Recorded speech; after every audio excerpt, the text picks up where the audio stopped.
Hello மக்களே, இந்தியாவோட மிகப்பெரிய விருது Bharat Ratna, first civilian award, second one Padma Vibhushan, third Padma Bhushan நம்ம அஜித் சார்ல இப்பதான் வாங்கியிருக்காரு, ஃபோர்த் பத்மஸ்ரீ. இந்த அவார்டை இந்திய குடிமக்கள் யார் வேணாலும் வாங்கலாம். ஒண்ணு அவங்க ஏதாவது சேவை செஞ்சிருக்கணும், இல்ல ஏதாவது துறையில சாதிச்சிருக்கணும். அப்படிப்பட்டவங்களை பிரசிடென்ட்டும் பிரைம் மினிஸ்டரும் சேர்ந்து தேர்ந்தெடுப்பாங்க. எல்லா அவார்ட்ஸுமே ஹானரபிள் அவார்ட்ஸ் தான். அதுல பாரத் ரத்னா அவார்டுக்கு மட்டும் எக்ஸ்ட்ரா பெனிஃபிட்ஸ் இருக்கு. அது என்னன்னு பார்க்கலாமா? First point, Bharat Ratna award வாங்கினவங்க அவங்க life time income tax pay பண்ண தேவையில்லை.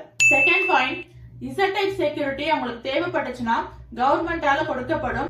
இசட்டைப் செக்யூரிட்டினா என்னன்னா அத பத்தி வீடியோ முன்னாடியே நான் போட்டிருக்கேன். அந்த லிங்க் டிஸ்கிரிப்ஷன்ல கொடுக்கறேன், வேணும்னா பாத்துக்கோங்க. Third point, 50% of prime minister salary அவங்க லைஃப் டைம் பென்ஷனா கொடுக்கப்படும். Fourth point, Air India flight or Indian Railways எதுல போனாலும் ஃபர்ஸ்ட் கிளாஸ் டிக்கெட் ஃப்ரீ தான். ஃபிஃப்த் பாயிண்ட், இந்தியாக்குள்ள அவங்க எங்க டிராவல் பண்ணாலும் ஒரு சீஃப் கெஸ்டா தான் ட்ரீட் பண்ணுவாங்க with all facilities. Sixth point, இந்தியாவுக்கு வெளில ஃபாரின் கண்ட்ரீஸ்க்கு டிராவல் பண்ணா இந்தியன் எம்பசியே எல்லா ஃபெசிலிட்டிஸும் பண்ணி கொடுத்துருவாங்க.